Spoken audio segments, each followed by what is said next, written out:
আমরা অনেকেই প্রথম দিন দার্জিলিং পৌঁছে তারপর হোটেলে চেক ইন করে ফ্রেশ হয়ে রেস্ট নিতে অনেকটা বেলা হয়ে যায়, তাই সেদিনটা এক প্রকার নষ্ট হয়।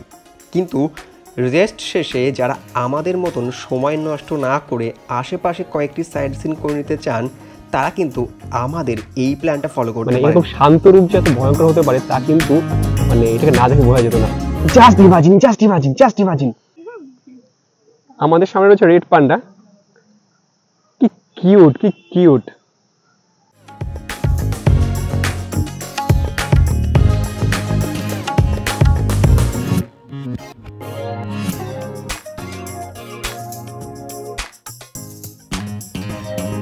নমস্কার, আমি অভি আর চলে এসেছি আমাদের দার্জিলিং এর নতুন একটি পর্ব নিয়ে।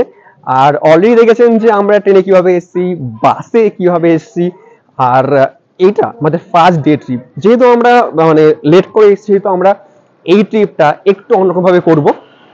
তো এই ট্রিপের যাওয়ার আগে দেখিয়ে দিই যে আমাদের ফুল আজকের টিম। এনাকে তো আর পরিচয় করার দরকার নেই, এনাকে সবাই চেনেন। আর স্বর্ণেন্দু সুমন ছিলই, আর নতুন যে জয়েন করেছে সেটা চিনতে পারছেন। অলরেডি আমাদের বকখালি ট্রিপে ছিল বুবাইদা এবং বৌদি। তো কেমন লাগছে বলো বুবাইদা? লাগছে ভালো, ঠান্ডা তো ভালোই লাগছে, সবই ঠিক আছে, শুধু উঠতে একটু সমস্যা হচ্ছে, বাকি সব ঠিক আছে। তো আজকে আমরা কি জাস্ট ফাটিয়ে দেবো দার্জিলিং নোটে আমার নাম ছাপিয়ে দেবো, একদম ছাপিয়ে দেবো, আমাদের পায়ের ছাপ রেখে দেবো সব জায়গাতে।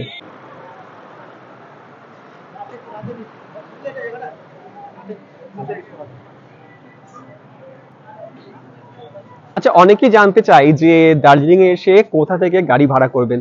তো বলে রাখি, ওই দেখতে পাচ্ছেন ওটা হচ্ছে কেভেন্টার্স। এখানে গাড়ির জন্য ঠিক দেখা যাচ্ছে না, যে যেখানটা একটা দিচ্ছে ঠিক তার পাশে কেভেন্টার্স আছে। যে কেভেন্টার্স এর অপোজিটেই যে রাস্তাটা, এই রাস্তা দেখুন গাড়ি পুরো সারি সারি রয়েছে। তো এই যে সারি দেওয়া যে রাস্তাটা, এর দেখুন যে গাড়ি রয়েছে পুরো এইখানটা। এসে কিন্তু আপনারা আপনাদের মতন করে দরদাম করে গাড়ি বুক করতেই পারেন। আমরা আজকের আমাদের যে জার্নি তার জন্য এখান থেকে গাড়ি বুক করেছি। আর আমাদের প্রথম দিনের গাড়ি এটা বুক করা হয়েছে। এই যে কেভেন্টার, এটা কথা বলছিলাম। আর এই হচ্ছে উপরে সব গাড়ি রয়েছে। এছাড়া কিন্তু নিচেও কেভেন্টার্সের পাশ দিয়ে রাস্তাটা চলে গেল নিচের দিকে একদম, যেখানে আমাদের সকালে দেখালাম, যেখানটা এই শেয়ারের নাম হয়, সেখানে কিন্তু প্রচুর গাড়ির অপশন রয়েছে। আমরা মেলে আসবো, ঘুরবো, সেটা পরে, আগে সাইড সিন করতে যাচ্ছি। আর এই হলো মহাকাল রেস্টুরেন্ট। এখানটায় খাওয়ার জন্য কিন্তু খুব ভালো জায়গা, বাঙালি খাবার পাওয়া যায়। আচ্ছা, আমাদের ট্রিপে কিন্তু দুজন অ্যাড হয়েছে, এই দাদা এবং তার মিসেস। এনারা করিমপুর থেকে এসেছেন এবং পরিচয় হলো, আমরা একসঙ্গেই মোটামুটি দুদিন ঘুরবো। দাদার অন্য হোটেল। দাদার নামটা আজিজ মন্ডল। দাদা প্রফেশনে প্রাইমারি স্কুল টিচার, তাই তো? তো একজন শিক্ষক। এখানে আরো আছেন, দেখতে পাচ্ছেন শিক্ষিকা, পেছনে আছে শিক্ষিকা, তারপরে ইঞ্জিনিয়ার। এখানে আছেন আমাদের সিরিয়াস একদম পুরো অগ্নি নির্বাপন, কি বলে বাংলা, কি বলে ওটাকে? অগ্নি নির্বাপন দপ্তরের কর্তা এখানে রয়েছেন, ওখানে রেল কর্মচারী রয়েছেন। বলে রাখি, আমাদের এই কটা সাইট সিনের জন্য নভেম্বরের মাঝামাঝি সময়ে 8 সিটার সুমো গাড়িতে ভাড়া নিয়েছিল 2200 টাকা মতন। তবে সিজন ও ডেট অনুযায়ী কিন্তু ভাড়া ওঠানামা করে, তাই আমাদের ভাড়াটিকেই একদম ঠিকঠাক ভাড়া ধরে নেওয়াটা কিন্তু ভুল হবে। আপনারা যখন আসবেন তখন কিন্তু এই রেটের একটু কম বেশি হতে পারে।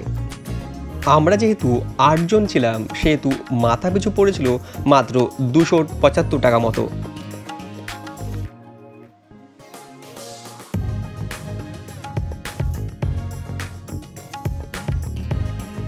আর এটা হলো সেন্ট জোসেফ স্কুল। এটা কিন্তু স্কুল, এটা কোনো দর্শনীয় স্থান নয়, তবুও কেন দেখাচ্ছি তার কারণ হচ্ছে এইখানে কিন্তু নেপালের রাজা তো পড়াশোনা করেছিলেন, তার ছাড়াও কিন্তু অনেক বড় বড় মানুষ তারা এখানে পড়াশোনা করেছেন। আর তাছাড়াও যদি ফিল্ম দিক থেকে দেখা যায়, এখানে কিন্তু ইয়ারিয়া বাংলা বেশ কিছু সিনেমা কিন্তু এখানেই হয়েছিল। এই হলো সেই বিখ্যাত সেই জায়গাটি, যেখানে কিন্তু আমরা পর্দায় দেখেছি, আজকে সামনে দেখছি। আর আপনাকে অ্যাড্রেসটা বলে দিই আপনাদেরকে। এই রোপওয়ে দেখতে পাচ্ছেন, যে রোপওয়ে আর রোপওয়ের কিন্তু পাশেই রয়েছে এই সেন্ট জোসেফ স্কুল।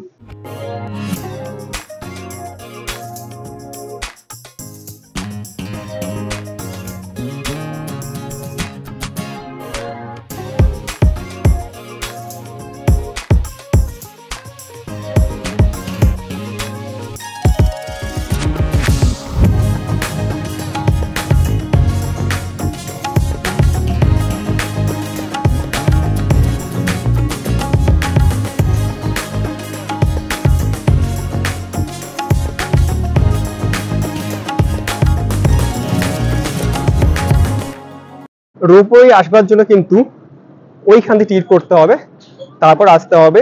আর এইখান দিয়ে এসে এখান থেকে রোপওয়েতে ওঠানো হয় এবং যে যাত্রার মজা সেটা সবাই নেয়, আপনি নিতে পারেন। জানিয়ে রাখি, রোপওয়েতে কিন্তু সকাল 10:30 থেকে শুরু হয় বিকেল 4টে পর্যন্ত। আর এখানে মাসের 19 তারিখে কিন্তু রোপওয়ে বন্ধ থাকে, সুতরাং এই দিনটা অ্যাভয়েড করুন। আর 220 টাকা করে পার হেড রোপওয়ে চড়বার জন্য। আর এই যে লাইনটা দেখছেন আজ কিন্তু বিশেষ কারণে ফাঁকা রয়েছে, কিন্তু আমি আপনাদের বলবো যদি রোপওয়েতে উঠতে হয় তাহলে কিন্তু হাতে বেশ কয়েক ঘন্টা সময় নিয়ে আসে, কারণ লাইন বেশ ভালোই পড়ে, মানে কিছু কিছু সময় মাঝে মাঝে যখন অফ সিজন তখন তো ফাঁকা থাকেই, এখন অন সিজন হয়েও কিন্তু আজকে এখানে ফাঁকা রয়েছে। দার্জিলিং নাম শুনলেই চোখে ভাসে চা বাগানের মাঝখান দিয়ে বিশাল বিশাল পাহাড়ের চূড়া।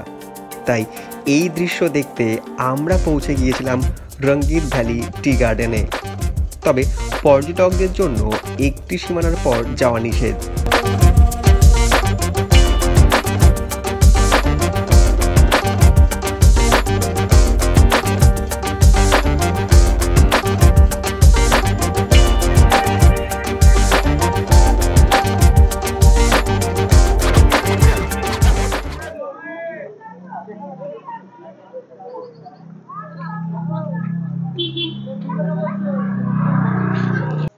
এইখানে হিমালয়ান মাউন্টেনিং ইনস্টিটিউটে এলে কিন্তু দুটো বিষয় পাবে, মানে দুটো সাইড সিন পাবে। সেটা হচ্ছে যে এক, Padmaja Naidu Himalayan zoological park আর হিমালয়ান মাউন্টেনিং ইনস্টিটিউট।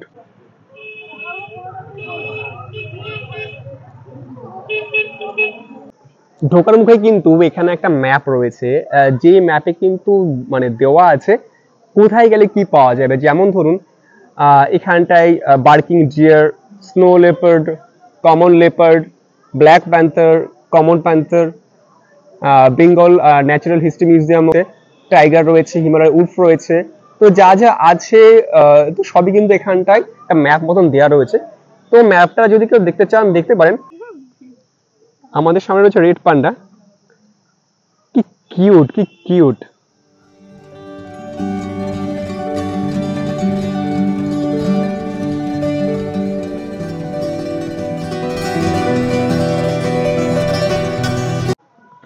আচ্ছা, এই মুহূর্তে দেখতে পাচ্ছি এগুলো রেড পান্ডা, আর রেড পান্ডাদের ঘরগুলো কিন্তু রেড পান্ডাদের মতোই কিন্তু কিউট।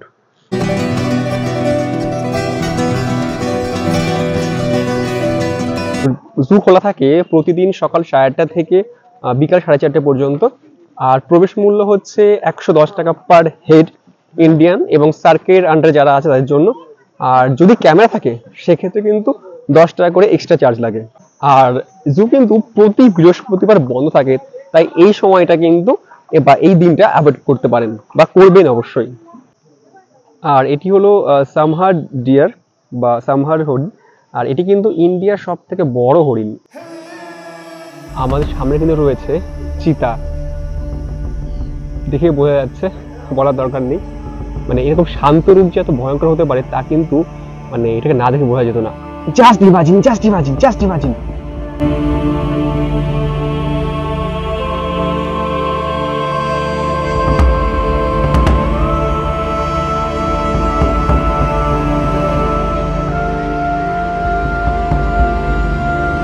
যেটা বিষয় সেটা হচ্ছে যে এখানে লেখা আছে কিপ সাইলেন্স।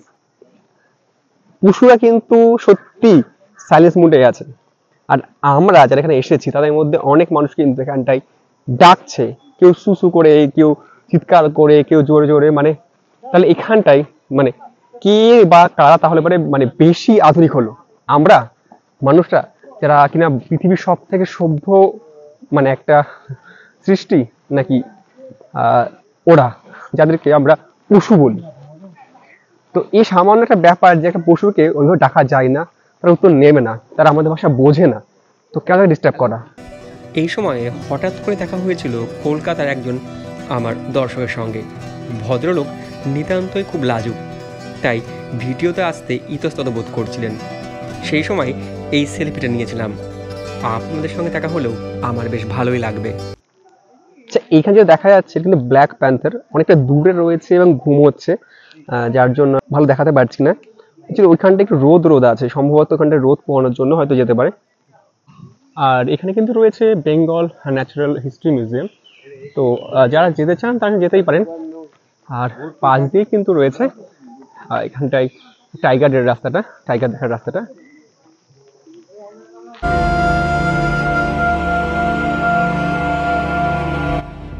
আর এইখানে সেই বাঘ মামা, the royal Bengal tiger, Bengal pride. Just শুধু ইমাজিন করুন, এই যেভাবে হাঁটছে, যে পাইচারি করছে, যদি একবার ছেড়ে দেওয়া হয় কি অবস্থা হতে পারে। ভয়ঙ্কর ভয়ঙ্কর, জাস্ট ভয়ঙ্কর।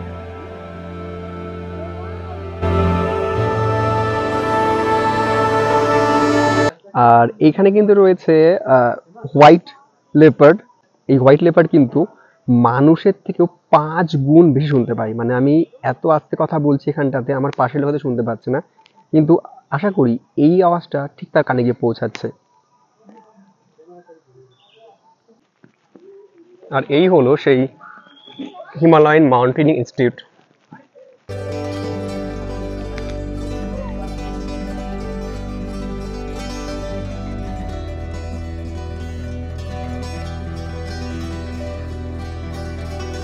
যদি আপনারা ইনডোর রক ক্লাইম্বিং করতে চান তাহলে আপনাদেরকে এখান থেকে টিকিট করতে হবে, আর সেই জন্য কিন্তু 210 টাকা পার হেড দিতে হবে। আর সঙ্গে ইনস্ট্রাক্টর থাকবেন যিনি আপনাকে গাইড করবেন। আর এটি কিন্তু জওহরলাল নেহেরু এটার ভিত্তি প্রস্তাবন করেছিলেন। এখানটায় মাউন্টেনিং অ্যান্ড অ্যাডভেঞ্চারের ফিল্ম শো হয়, যেটা কিনা 10টা, 11টা, 12টা, 2টো, 3টে, 4টে, 30 টাকা করে পার হেড।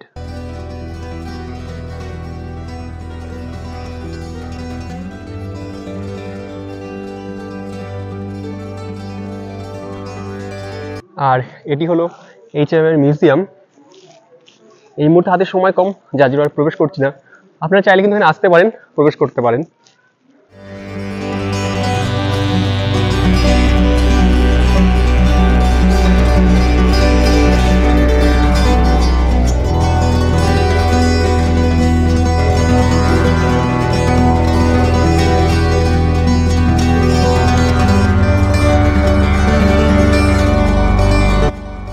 এরপর আমরা এসেছিলাম তেনজিং রকে। ট্যুরিস্টদের জন্য রক ক্লাইম্বিং এর ব্যবস্থা আছে।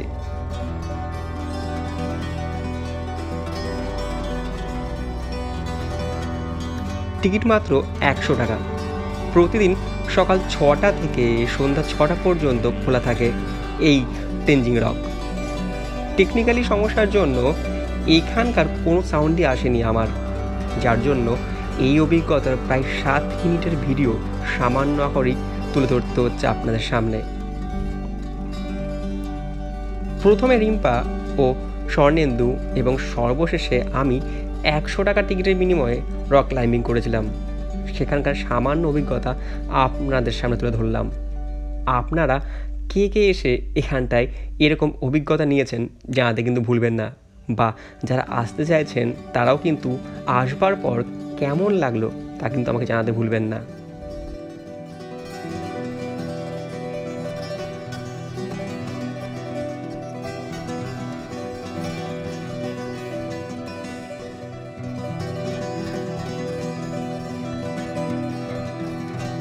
মোটামুটি সাইট সিনের পরে মন্তব্য কেমন লাগলো? দারুণ লাগলো। ও দাদা, কেমন লাগলো? খুব ভালো। আপনার আপনার আপনার এরপর হোটেলে ফিরে একটু ফ্রেশ হয়ে অনেকটা বেলা করে মানে এক প্রকার বিকেলে আমরা লাঞ্চ করতে এসেছিলাম আবারও মহাকালে। কালকে বেশ মানে একটা দুটো আমার বাঙালি হোটেল ঘুরেছি, তো আমার যেটা মনে হয়েছে যে পরিষ্কার পরিচ্ছন্নের দিক থেকে, কোয়ালিটির দিক থেকে কিন্তু মহাকাল অনেক বেটার। বারবার বলছি, এটা কিন্তু নট স্পন্সার্ড ভিডিও, আমাদের ভালো লেগেছে সেই রিভিউ দিচ্ছি। তো দামটাও রিজনেবল, তো যদি আপনারা চান আপনারা কিন্তু আসতে পারেন। আচ্ছা, আমরা সবাই মিলে এখানটায় 6 জন আমরা এখানটায় একটা ভেজ থালি, সরি স্পেশাল ভেজ থালি, যার দাম নিয়েছে 140 টাকা। সেখানে আছে একটা আলুর চোখা, ডাল, এটা মোস্ট প্রবলি বাঁধাকপি আর কি আছে এখানে, হ্যাঁ, আর এখানে আছে একটা আলুর একটা সবজি আছে, এটা দই আছে, মিষ্টি আছে, আর এখানে পনিরের আর মটর তরকারি আছে, আর ভাত আছে। আর আমরা নিয়েছি একটা চিকেন থালি, যেখানে কিনা আলু সিদ্ধ, আলুর চোখা বা আলু সিদ্ধ যাই বলবেন, চিকেন, এখানে একটা মাছের কাটা দিয়ে একটা বলে কিছু একটা আছে, মনে হয় এটা ছ্যাঁচড়া মতন কিছু একটা আছে, ডাল, আর এটা হচ্ছে বেগুনি, আর এখানে দই আছে, মিষ্টিটা এখানটায় নেই। যাই হোক, তো আমরা দেখো খাওয়া শুরু করলে বলছি কেমন কি টেস্ট। কেমন সনেন্দু, কিছু খেলি টেস্ট কেমন দাদা? ভালো। তুমি কি খেলে?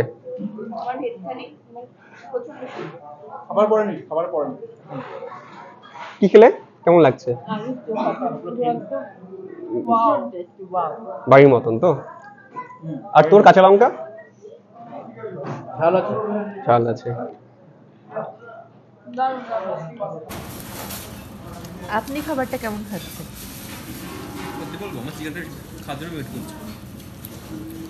চিকেনটা পর্যন্ত ওয়েট করছি।